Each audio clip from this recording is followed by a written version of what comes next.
நல்ல செய்திகளை மக்களுக்கு சொல்லக்கூடிய பாக்கியத்தையும் அல்லாஹ் தந்து அருள் புரிவானாக. அடுத்தபடியாக ஷேகுனா ஹதரத் கிப்லா தாமத் பரக்காத்துஹும் அவருடைய அழகிய அறிவுரையை கேட்டு பலன் பெறக்கூடிய பாக்கியத்தை அல்லாஹ் நம் அனைவருக்கும் தந்தால் புரிவானாக.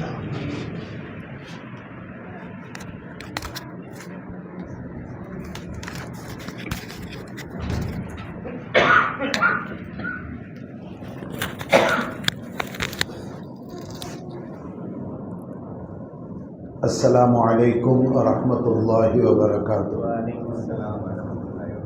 अल्हम्दुलिल्लाहि वकफ़ा वस्सलातु वस्सलामु अला मन ला नबिय्य बअदा. अम्मा बअद फ़अऊज़ु बिल्लाहि मिनश शैतानिर रजीम. बिस्मिल्लाहिर रहमानिर रहीम. फ़ज़्कुरूनी अज़्कुरुकुम वश्कुरूली वला तकफ़ुरून. ஸதक़ல்லாஹுல் அஸீம். எல்லா புகழும் புகழ்ச்சியும் வல்லோன் அல்லாஹு ஜல்ல ஷானஹு வ தஆலா அவன் ஒருவனுக்கு உரித்தானது. ஏகவனாம் அல்லாஹ்வுடைய அன்பும் அருளும் நம் உயிரிலும் மேலான ஹதரத் முஹம்மதுர் ரசூலுல்லாஹி ஸல்லல்லாஹு அலைஹி வஸல்லம் அவர்களின் மீதும் அவர்களை பின்பற்றிய உத்தம சத்திய சஹாபா பெருமக்கள் நல்லோர்கள் நாதாக்கள் குறிப்பாக நம் எல்லோரின் மீதும் நம்மை ஈண்டெடுத்த பெற்றோர்கள் நம்முடைய ஆசான்கள் குருமார்கள் அத்துணை பேரின் மீதும் வல்ல ரஹ்மானுடைய அன்பும் அருளும் என்றென்றும் உரித்தாகட்டுமாக. ஆமீன். சங்கைக்கும் மரியாதைக்கும் உரிய பெரியோர்களே, சகோதரர்களே, தாய்மார்களே, சகோதரிகளே, அல்லாஹ்வுடைய மிகப்பெரிய ஒரு கிருபை, அல்லாஹுவை நினைவு கூறக்கூடிய ஒரு சபையில் நாம் எல்லாம் விட்டிருக்கிறோம். அல்ஹம்துலில்லாஹ்.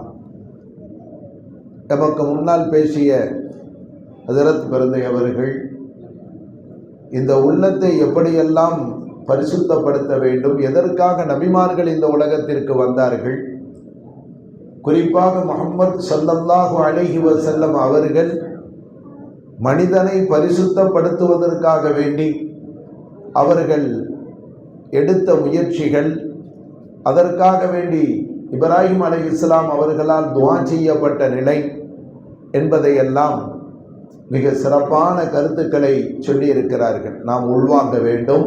அதன்படி செயல்படுவதற்கு வல்ல ரஹ்மான் நம் எல்லோருக்கும் தௌஃபீக் செய்தார் புரிவானாக. இதரத்துடைய ஹயாத்திலையும் அல்லாஹ் பரக்கச் செய்வானாக. உடல் ஆஃபியத்தில் ஆரோக்கியத்தில் பரக்கச் செய்வானாக. பொருளாதாரத்தில் பரக்கச் செய்வானாக. அவர்களுடைய தீனுடைய ஹிதமாத்துகள் அனைத்தையும் ரப்பு கபூல் செய்தார் புரிவானாக.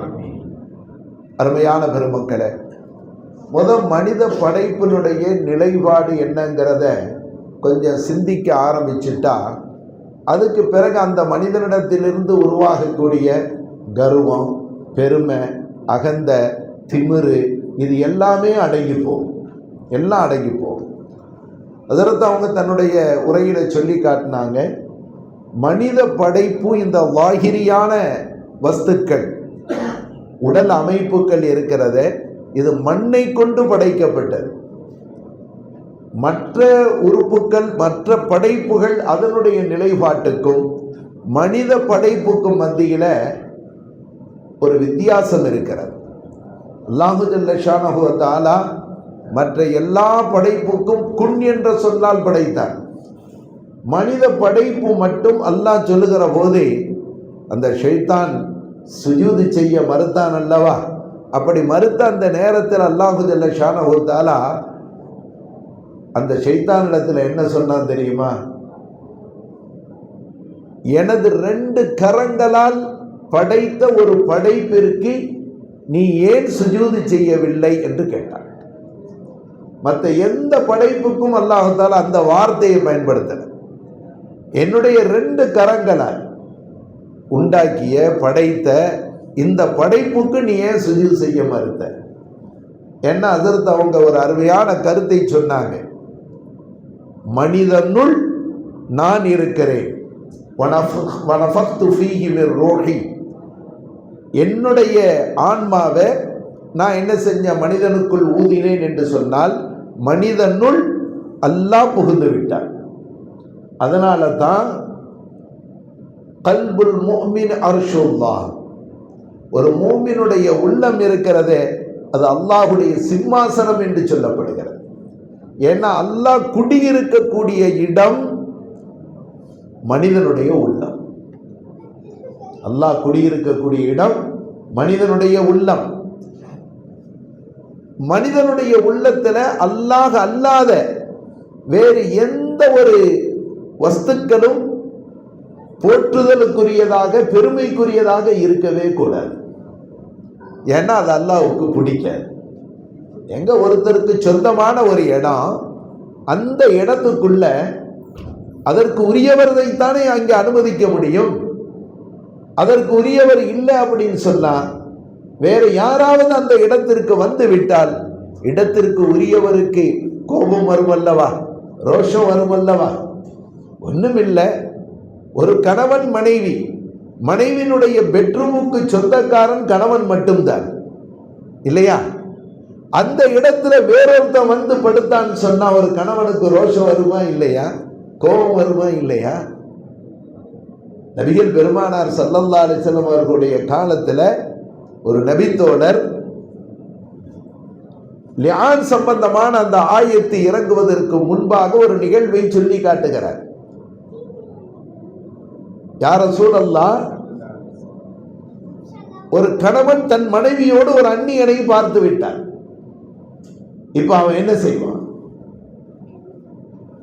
அவனுடைய ரோஷத்தின் காரணமாக, அவனுடைய கோபத்தின் காரணமாக அவனை கொன்றல்லவா தீர்த்து விடுவான் என்று சொன்னபோது நபிகள் பெருமானார் ஸல்லல்லாஹு அலைஹி வஸல்லம் சொன்னாங்க, பார்த்தீர்களா சாதுக்கு ஏற்பட்டிருக்கக்கூடிய கோபத்தை, ரோஷத்தை, அவருடைய ரோஷத்தை விட நான் ரொம்ப ரோஷக்காரன், என்னை விட அல்லாஹ் ரொம்ப ரோஷக்காரன் என்று நபிகள் பெருமானார் ஸல்லல்லாஹு அலைஹி வஸல்லம் என்ன செஞ்சாங்க, சொல்லி காட்டினாங்க. அப்ப ஒருத்தருக்கு சொந்தமான ஒரு இடத்துல இன்னொருத்தர் வந்து உட்கார்ந்தா இயல்பாகவே யாருக்கும் பிடிக்காதுங்க. அல்லாஹ் உட்காரக்கூடிய இடம், அல்லாஹ் குடியிருக்கக்கூடிய இடம் மூமினுடைய உள்ளம். அந்த உள்ளத்துக்குள்ள இந்த அற்ப சுகங்களை தரக்கூடிய ஒரு நாட்டமெடுத்த இந்த உலகம். ஏன்னா நபிகள் பெருமானார் ஸல்லல்லாஹு அலைஹி வஸல்லம் இந்த உலகத்தை தேடக்கூடியவர்களை பற்றி ஒரு கட்டத்தில் உச்ச வரம்பில் சொன்னார்கள், நாய்கள் என்று சொன்னார். அத்துன்யா குல்லுஹா ஜீஃபா ஒ துல்லாபுஹா கிலாம். இந்த உலகமே ஒரு செத்த பிணம், இந்த உலகமே ஒரு செத்த பிணம், அதை தேடக்கூடியவர்கள் நாய்கள் என்று சொன்னாங்க. அதாவது அதுதான் இலக்கு, அதுதான் நம்முடைய நோக்கம். அல்லாஹ்வை மறந்து அல்லாஹ்வுடைய ரசூலுடைய வாழ்க்கையெல்லாம் புறந்தள்ளி இதுதான் என்னுடைய இலக்கு என்று செல்லக்கூடியவர்களுக்கு சொல்லப்பட்ட அந்த வார்த்தை. அப்ப அப்படிப்பட்ட ஒரு நாற்றம் எடுத்த உலகத்தினுடைய மஹப்பத்தை, பிரியத்தை உள்ளத்துக்குள் கொண்டு வந்து வச்சா அல்லாஹ்வுக்கு பிடிக்குமா? அல்லாஹ்வுக்கு பிடிக்காது அல்லவா? அதனால தான் அல்லாஹ் ஜல்ல ஷானஹு தஆலா சொன்னான், ஃபதுகுரூனி, என்னைய நினைச்சுக்கிட்டே இரு, என்னைய நினைச்சுக்கிட்டே இரு. என் இடத்துல வேற யாரையும் நீ என்ன செய்யக்கூடாது, நினைக்கக்கூடாது, உட்கார வைக்கக்கூடாது, இடம் கொடுக்கக்கூடாது. அப்படி என்னையே நீ நினைத்து கொண்டு இருக்கிற போது அதுக்கு இருக்கும் உன்னை நான் நினைக்கிறேன். அல்லாஹ்வுடைய நினைவுல என்ன கிடைக்குது தெரியுமா? அல்லாஹ்வுடைய முழுமையான கவனம் அந்த அடியானின் மீது ஏற்படுகிறது. இப்ப மனிதனுடைய படைப்பின் நிலை, மண்ணை கொண்டு படைக்கப்பட்டிருக்கிறான். எனவே இவனிடத்துல எந்த பெருமையும் கூடாது, அகந்தை கூடாது. யாரை பார்த்தாலும் நமக்கு சொல்லப்பட்ட வார்த்தை என்ன தெரியுமா? வயசுல மூத்தவங்களை பார்த்தா சிறுவர் நினைக்கணும், இவர் தன் வாழ்க்கையில எவ்வளோ நல்ல அமல்களை செய்திருப்பார், எவ்வளோ நல்ல அமல்களை செய்திருப்பார். அந்த அமல்களின் பொருட்டால் அல்லாஹ் அவரை பொருத்தி கொள்ளலாம்.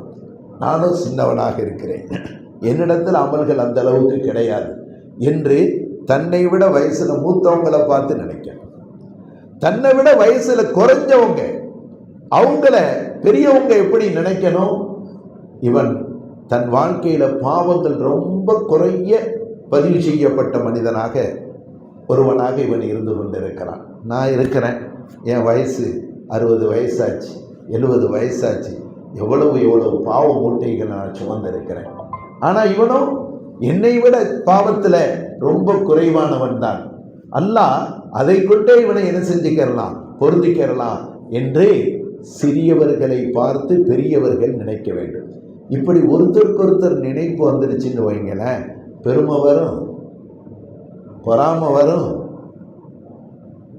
தலக்கணம் வரும். நம்ம பரிபாஷையில் புரிகிறதுக்காக சொல்றேன். ஏன்னா அல்லாஹ்வுக்கு பிடிக்காத ஒரு விஷயம் பெருமை.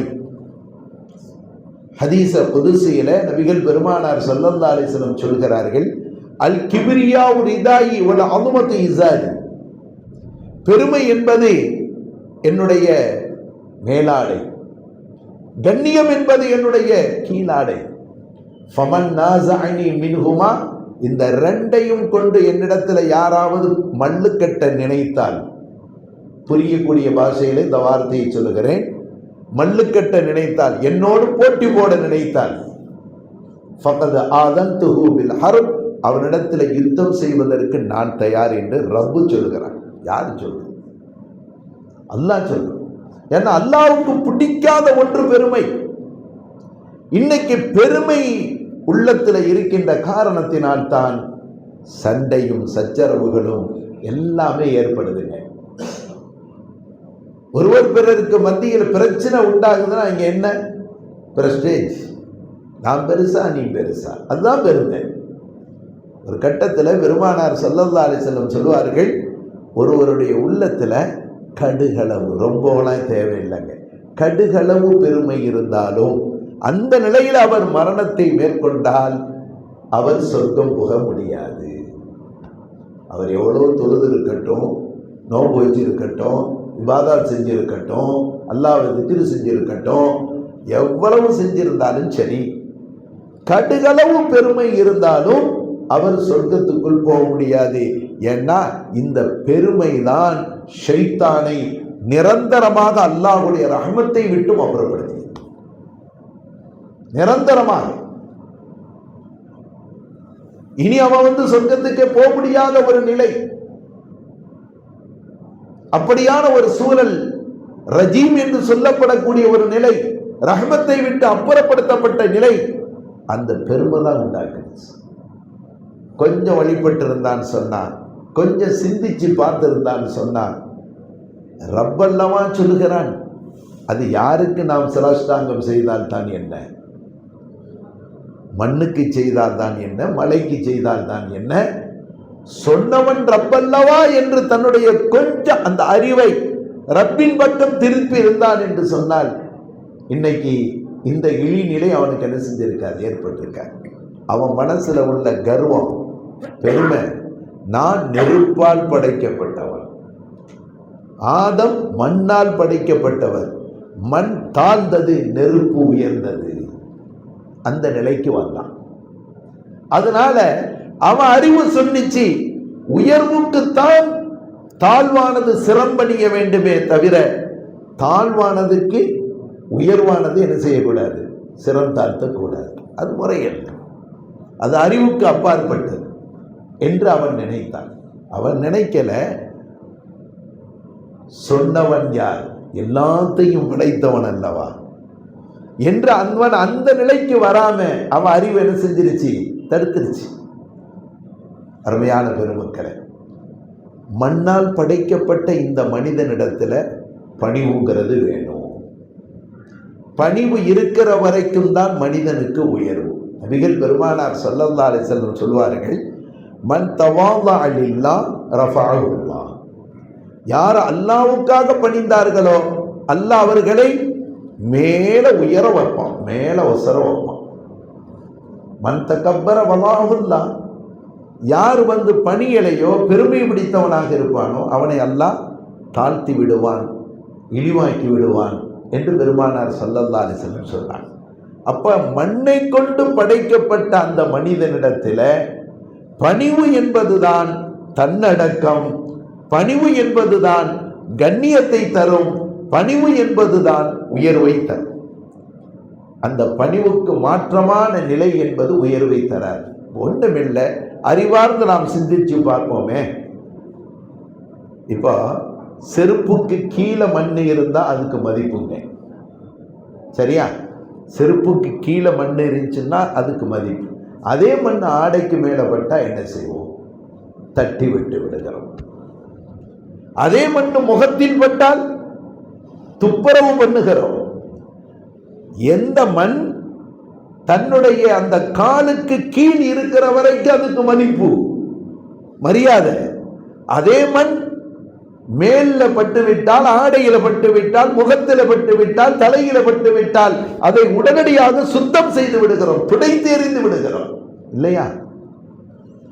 அப்ப மண்ணால் படைக்கப்பட்ட அந்த மனிதனிடத்தில் அப்தியத்து என்று சொல்லப்படக்கூடிய பணிவு, அடக்கம், கட்டுப்பட்டு நடக்கக்கூடிய தன்மை, இது இருக்கிற வரைக்கும் அவன் உயர்ந்து கொண்டே இருப்பான், உயர்ந்த நிலையில போய்கிட்டு இருப்பான். கட்டுப்பட்டு நடக்கலைன்னா அங்கே பெருமை வந்துருச்சு. அந்த மண் கீழே இருந்த மண் என்ன செஞ்சிருச்சு? மேல வந்துருச்சு. மேல வந்தா அது துடைத்தெடுக்கப்படக்கூடிய ஒரு நிலையில் தான் ஆகும். அதுதான் ஷைத்தானுக்கு ஏற்பட்டது. அல்லாஹ்வுடைய ரஹ்மத்தை விட்டும் துடைத்து எரியப்பட்டு விட்டான், துடைத்து எரியப்பட்டுட்டான். இந்த சுலூக்குடைய பாதை நமக்கு கற்றுத்தருவது பணிவை. நான் எவ்வளவு அமல்ல உயர்ந்தவனாக இருந்தாலும் சரி, செல்வத்தில் உயர்ந்தவனாக இருந்தாலும் சரி, பதவியில் உயர்ந்தவனாக இருந்தாலும் சரி, எல்லா சூழலிலும் நான் அல்லாஹ்வுக்கு கட்டுப்பட்டவனாக இருக்க வேண்டும், அல்லாஹ்வுடைய ரசூலுக்கு நான் கட்டுப்பட்டவனாக இருக்க வேண்டும் என்ற ஒரு கட்டுப்படக்கூடிய நிலை என்பதை ஒரு அடியான் எடுத்துக்கொண்டால் அவன் மேன்மை மிக்கவனாக மாறுகிறான். இந்த சுலூக்குடைய பாதை அதுதான். நான் ஒண்ணுமே இல்லைங்க, நான் ஒண்ணுமே இல்லை. தஸவ்வூஃப் என்றால் என்ன என்று பெரியார்கள்ட்ட கேட்கப்பட்டுச்சு. ஒவ்வொரு பெரியார்கள் ஒரு விளக்கத்தை தந்திருக்கிறார்கள். அஷ்ரஃப் அலி தானவி ரஹ்மத்துல்லாஹி அவர்களிடத்தில் கேட்கப்பட்ட போது அவர்கள் சொன்னார்கள், தான் ஒன்றுமில்லை என்று தன்னைத்தானே அழித்து கொள்ளுதல். அல்லாஹ்வுடைய ஹுக்குமுக்கு முன்பாக, அல்லாஹ்வுடைய ரசூலுடைய கட்டளைக்கு முன்பாக நான் ஒண்ணுமே இல்லை, என் அறிவு ஒண்ணும் கிடையாது, அல்லாஹ் என்ன சொன்னானோ அதை நான் செய்வேன், அல்லாஹ்வுடைய ரசூல் என்ன வழிகாட்டினார்களோ அதன்படி நான் நடப்பேன். இதுல என்ன பிரயோஜனம் இருக்கிறது? அறிவு இதை ஏற்றுக்கொள்கிறதா இல்லையா, ஞானம் இதை ஏற்றுக்கொள்கிறதா இல்லையா என்று பார்த்தெல்லாம் நான் செயல்பட மாட்டேன். ஒன்றும் இல்லைங்க. இன்னைக்கு இஹ்ராம் கட்டியவர்கள் ஆண்கள் கீழாடை ஒன்று மேலாடை ஒன்று அம்பிட்டு தாங்க, வேற தச்ச ஆடைகளை அவங்க போடக்கூடாது, போட்டா இஹ்ராமுக்கு அது தடையாக ஆகிவிடும். அப்ப இஹ்ராமுடைய நிலையில் இந்த ரெண்டு ஆடைகளை தான் அணிய வேண்டும். அறிவு என்ன ஏற்றுக்கொள்ளும்? அறிவுப்படி சிந்திச்சால் இது புரியுதோ புரியலையோ, அல்லாஹ்வுடைய ரசூல் சொல்லி இருக்கிறார்கள், இப்படித்தான் ஒரு முஹரிம் நடந்து கொள்ள வேண்டும் என்று சொல்லி இருக்கிறார்கள், அதனால் நான் செய்ய. இதாங்க அப்தியத். புத்தி ஏத்துக்கிட்டாலும் சரி, ஏத்துக்கிறாட்டியும் சரி. அதே மாதிரி சஃபா மர்வா மலையில தொங்கோட்டம் ஓடப்படுகிறது, குறிப்பிட்ட ஒரு எல்லை, கிரீன் லைட் போடப்பட்டிருக்கும், அங்க ஓடணும், ஆம்பளைங்க ஓடணும், பொம்பளைங்க ஓடக்கூடாது. இங்க ஒரு ரகசியம் என்ன தெரியுமா? ஒரு பெண்ணுடைய தியாகத்தை, நம் தாயுடைய தியாகத்தை அன்னை ஹாஜர் அலைஹிஸ்ஸலாம் அன்னைக்கு என்ன செஞ்சாங்க? இஸ்மாயில் அலைஹிஸ்ஸலாம் அவர்களுக்காக வேண்டி தான் பெற்றெடுத்த அந்த குழந்தைக்கு தன் மார்பகத்தில் பால் கொடுப்பதற்கு பால் இல்லை, சரி ஏதாவது ஒரு வணிக கூட்டங்கள் வராதா, அவங்கள்ட்ட தண்ணி கிடைக்காதா என்று சஃபாவுல ஏறி பார்க்கிறாங்க, மருவாவுல ஏறி பார்க்கிறாங்க. இடைப்பட்ட அந்த இடத்துல என்ன செய்யறாங்க? ஓடுறாங்களே. ஒரு பெண்ணுடைய தியாகத்தை அல்லாஹ் ஆண்கள் மீது கடமையாக்கி இருக்கிறாங்க. அங்கே தொங்கோட்டை யார் ஓடணும்னா ஆம்பளைய தான் அங்கே ஓடணும், பொம்பளைய ஓடக்கூடாது. பொம்பளைக்கு சாதாரணமாக தான் நடந்து போகணும். கொஞ்சம் சிந்திச்சு பாருங்க, என்ன தியாகம் பண்ணது அவங்க. அப்ப அவங்க நினைவாக பெண்கள் அல்லவா ஓட வேண்டும். அதான் அறிவு சொல்லும். ஆனால் அந்த அறிவுக்கு நாம் என்ன செய்யறதில்லை, முதலிடம் கொடுக்கறதில்லை. விளங்குதோ விளங்கலையோ, அல்லாஹ் சொன்னான், அல்லாஹுடைய ரசூல் சொன்னார்கள், எனவே நான் அதை செய்கிறேன் என்று தன்னைத்தானே அர்ப்பணிக்கக்கூடிய நிலை. அதைத்தான் அஷ்ரஃப் அலி தானே ரஹ்மத்துல்லாஹி அலைஹி அவர்கள் தஸவுஃப்னா என்ன, சுலூக்குனா என்ன என்று கேட்டதற்கு சுருக்கமாக அவர்கள் சொன்னது, ஷரீஅத்துக்கு முன்பாக தன்னை அர்ப்பணம் செய்துவிட வேண்டும். ஹஜ்ரத் பிறந்தை அவர்கள் ஒரு முக்கியமான கருத்தை சொன்னார்கள். உள்ரங்கமும் சரியாக இருக்கணும், வெளிரங்கமும் சரியாக இருக்கணும்.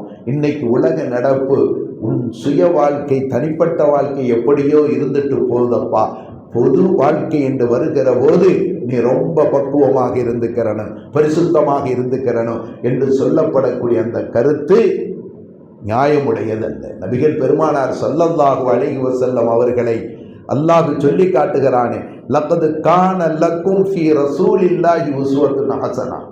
இன்னும் ஓரிரு வாரங்களிலே ரபியுல் அவ்வலுடைய மாதம் பிறக்க போகிறது. எம்பெருமான் ரசூலுல்லாஹி ஸல்லல்லாஹு அலைஹி வஸல்லம் அவர்களுடைய பிறப்பு முதல் அவர்களுடைய ஹயாத்து முடிகிற வரைக்கும் வாழ்க்கையினுடைய சம்பவங்கள் அத்துணையும் உலகளாவிய அமைப்பில், குறிப்பாக இந்தியாவில், தமிழகத்தில் நினைவு கூறப்படக்கூடிய தினங்களாகவே அந்த மாதம் மாறி இருக்கிறது. அந்த காலகட்டத்தில் ஸல்லல்லாஹு அலைஹி வஸல்லம் வாழ்க்கையை பற்றி பேசப்பட்டு கொண்டே இருக்கும். அப்ப நபிகள் பெருமானார் ஸல்லல்லாஹு அலைஹி வஸல்லம் அவர்களை பற்றி அல்லாஹ் சொல்லுகிற போது என்ன சொல்லுகிறான், ரசூலுல்லாஹ்வுடைய வாழ்க்கையில உங்களுக்கு அழகான முன்மாதிரி இருக்குது அல்லாஹு ஜல்ல ஷானஹு தஆலா சொல்லுகிறார். லகத் கான லக்கும் ஃபீ ரசூலில்லாஹி உஸ்வத்துன் ஹஸனா. நபிகள் பெருமானார் ஸல்லல்லாஹு அலைஹி வஸல்லம் உள்ரங்கத்தையும் மிக அழகாக வைத்திருந்தார்கள், வெளிரங்கத்தையும் மிக அழகாக வைத்திருந்தார்கள்.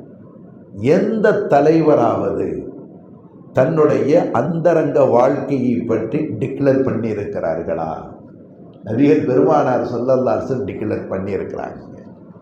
அன்னை ஆயிஷா சித்திகா ரலியல்லாஹு அன்ஹா அவர்கள் எங்களுடைய இல்லற வாழ்க்கை எப்படி இருந்தது என்பதை உள்பட சொல்லி காட்டி இருக்கிறார். தொழுகை இல்லாத காலகட்டங்கள் வருகிற போது நபிகள் பெருமான் ஸல்லல்லாஹு அலைஹி வஸல்லம் தன்னிடத்தில் எப்படி நடந்து கொள்வார்கள்? இல்லற வாழ்க்கை என்று வருகிற போது அன்னை ஆயிஷா சித்திகா ரலியல்லாஹு அன்ஹா அவர்கள் உலகத்திற்கெல்லாம் டிக்ளேர் பண்ணாங்க. எந்த தலைவர் அப்படி டிக்ளேர் பண்ணல. சொன்னாங்க, நபிகள் பெருமானார் ஸல்லல்லாஹு அலைஹி வஸல்லம் என்னுடைய மானத்தை பார்க்கவில்லை, நானும் நபி ஸல்லல்லாஹு அலைஹி வஸல்லம் மானத்தை பார்க்கவில்லை. யார் சொல்ல முடியும்? அன்னை ஆயிஷா சொல்வதனுடைய நோக்கம், அவர்கள் ஒரு கன்னிப்பெண், இன்னொருவருக்கு வாக்கப்பட்டு வரவில்லை. மற்ற எல்லா மனைவிமாரும் இன்னொருவருக்கு வாக்கப்பட்டு வந்தவர்கள்.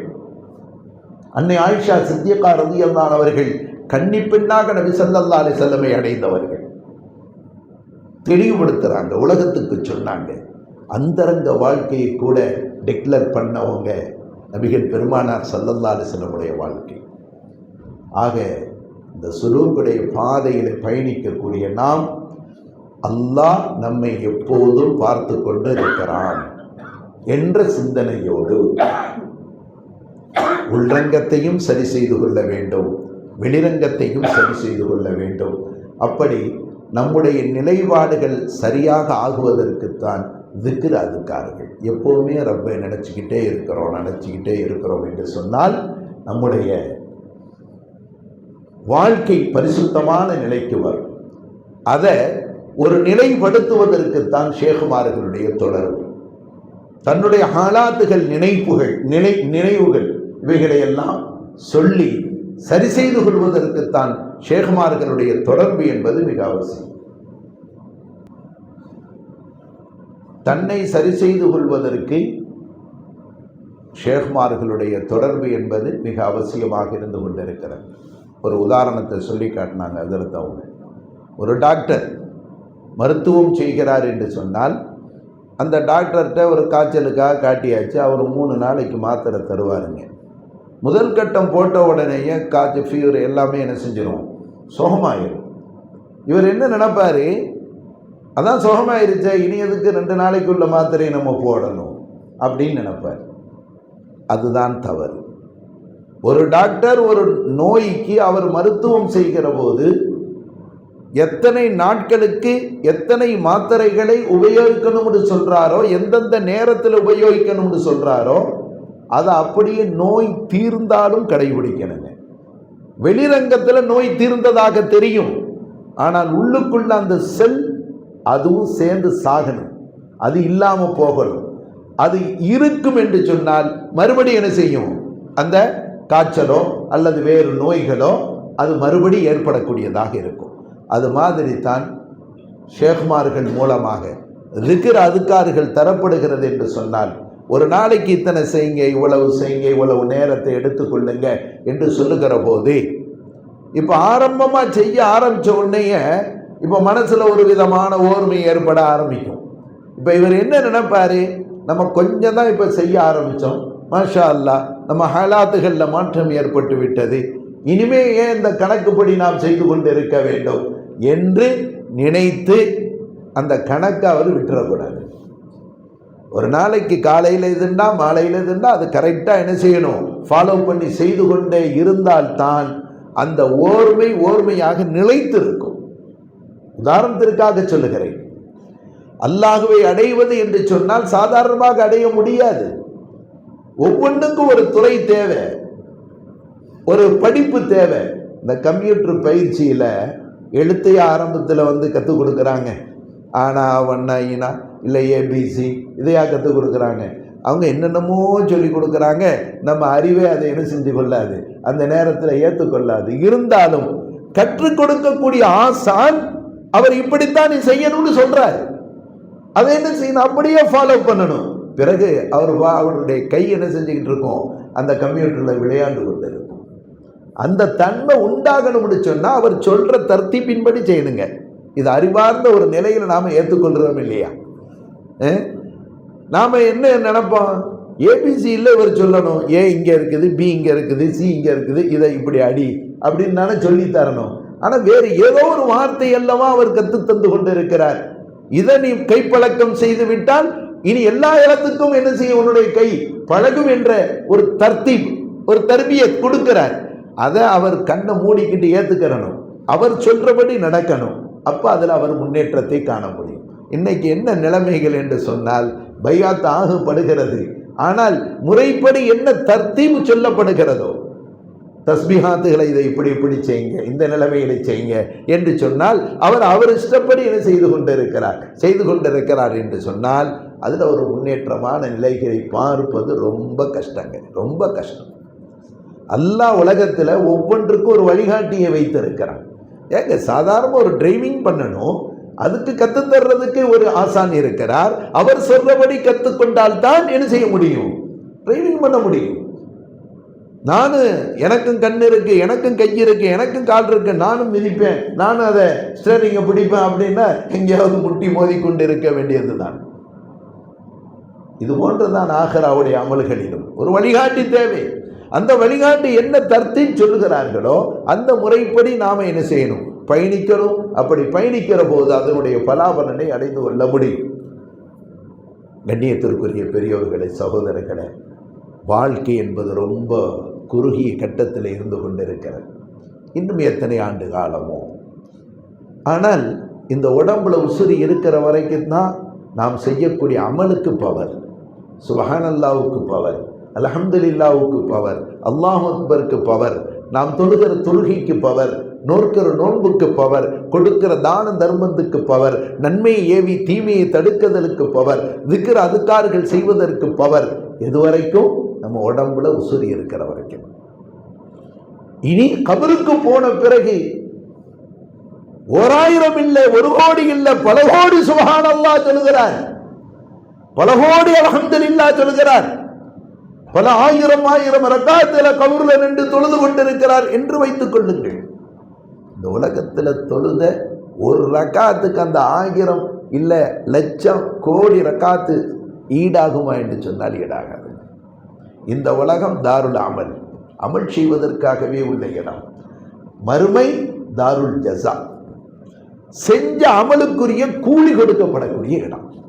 கூலி கொடுக்கப்படக்கூடிய இடத்துல போய் அமல் செஞ்சா வேஸ்ட், தேவையே இல்லை.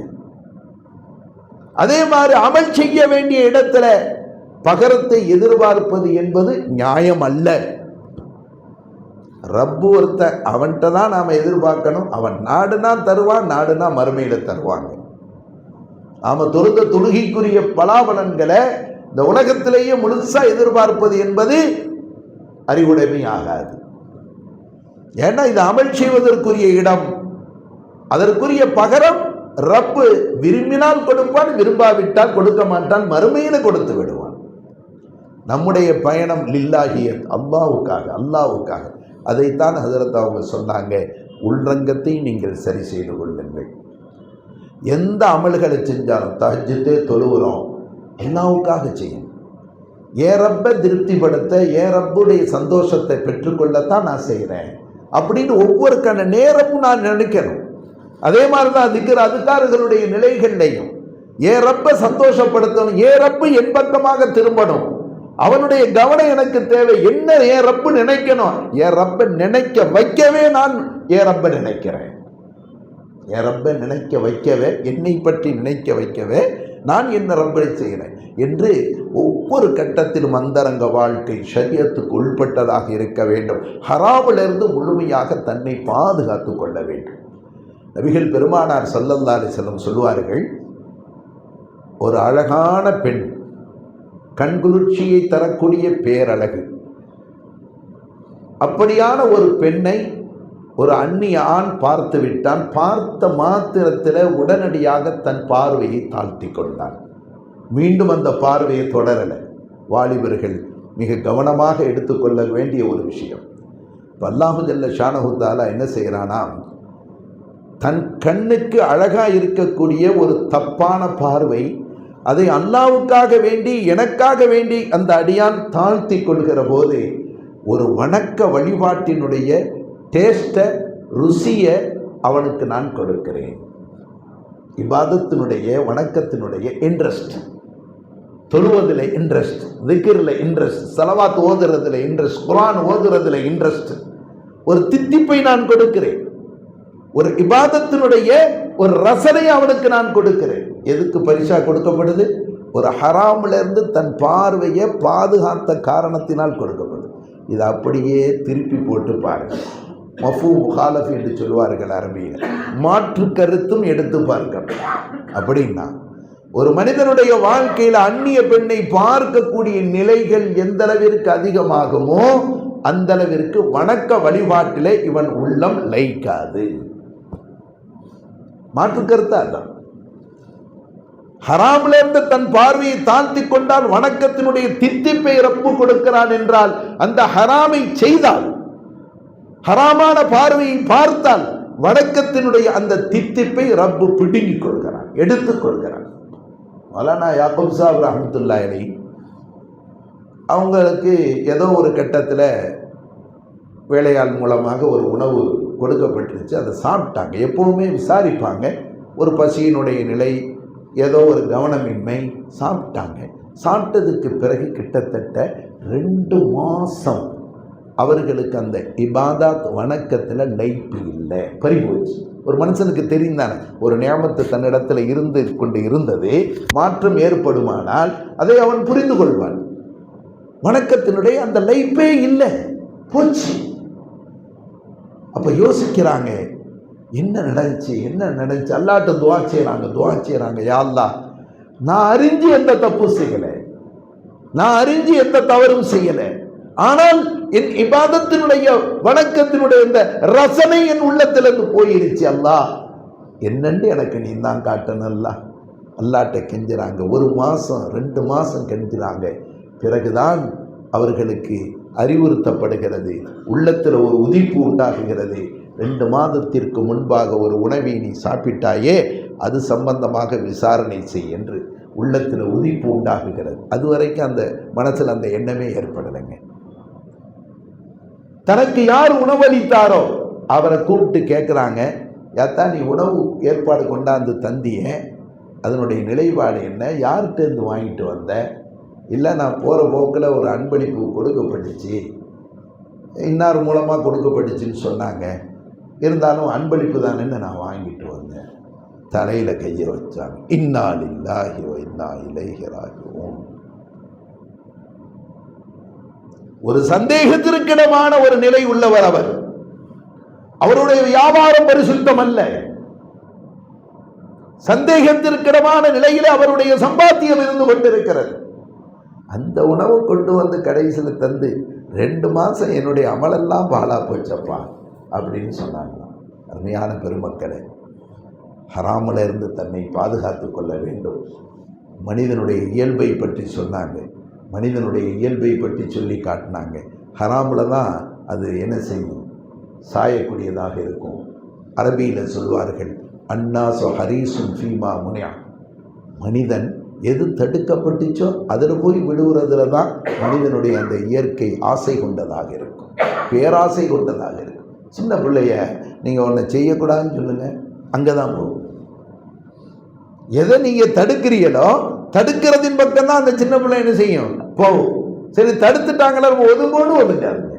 ஏன்னா மனிதனுடைய இயல்பு, அது இயற்கை. அது அப்படிப்பட்ட நிலையில் தன்னை கட்டுப்படுத்தி கொண்டு அந்தரங்க வாழ்க்கையும் சீர் செய்து கொள்ள வேண்டும்.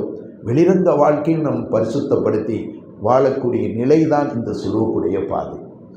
ஏதோ எப்படி வேண்டுமானாலும் வாழ்ந்து போகலாம் என்ற நிலைப்பாடு நம்முடையது அல்ல, நம்முடைய இலக்கும் அல்ல. நம்முடைய பெரியார்கள் அப்படிப்பட்ட நிலைகளையும் காட்டலை. ஏன் திக்ர் அதுக்கார்களை செய்யுங்க செய்யுங்கன்னு சொல்கிறாங்கன்னா, அந்த திக்ர் அதுக்கார்களுடைய பிரகாசம் இருக்குது அல்லவா, அந்த ஒளிவு இருக்குது அல்லவா, அந்த மனிதனை பரிசுத்தப்படுத்திக்கிட்டே இருக்கும், பாவங்களில் இருந்து பாதுகாத்து கொண்டே இருக்கும் என்ற ஒரு நிலைப்பாட்டை கொண்ட காரணத்தினால்தான் திக்ர் அதுக்கார்களை சரியாக செய்யுங்கன்னு சொல்லி என்ன செய்கிறாங்க சொல்கிறாங்க. வல்லல்லாஹு ஜல்ல ஷானஹு தஆலா அவனிடத்தில் நாம் ஒவ்வொரு நொடி பொழுதும் ஒவ்வொரு நேரமும் நினைவுக்குள்ளவர்களாக ஆகுவதற்கு ரப்பு அவனை நினைக்கும்படி நமக்கு சொல்லி இருக்கிறானே, அந்த கட்டளையை நாமும் நம்முடைய சந்ததியினர்களும் நம்மை சார்ந்து இருக்கக்கூடிய அனைத்து மக்களும் ஏற்படுத்தி கொள்ளக்கூடிய நல்ல வாய்ப்பை வல்ல ரஹ்மான் நம் எல்லோருக்கும் நசீபாக்கி அருள்புரிவானாக. வாஹிரு தாவான் அல்ஹம்துலில்லாஹி ரப்பில் ஆலமீன். அஸ்ஸலாமு அலைக்கும் வரஹ்மத்துல்லாஹி வபரகாத்துஹு.